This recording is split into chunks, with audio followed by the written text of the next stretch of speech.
हे बघा, मी पूर्ण आता माझी ऑर्डरची तयारी चालली आहे. पूर्ण रेसिपी नाही शूट करू शकली. तर हे बघा, ही आहे भेंड्याची भाजी, हे टोमॅटोची चटणी, चपाते झाले आहेत 30 चपाते, मिरचीची भजीची आता मीठ लावून ठेवले, प्लस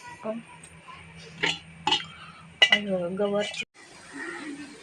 हे बघा, आता मेथीची भजी मी तळते, एवढी तळून झाली आहे आणि पीठ आहे.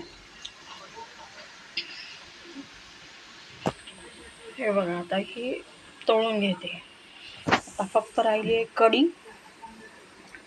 आणि आता पुढचे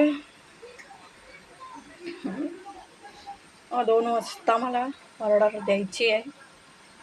आता गरमागरम कढी बनवते, बाकीचं सगळं पॅक झालेलं आहे. आता फक्त भजी. आणि आता मेथीची भजी काढली, पूर्ण 2 जोड्या मेथी, त्याच्यानंतर बाकी मिरची, जिरं आणि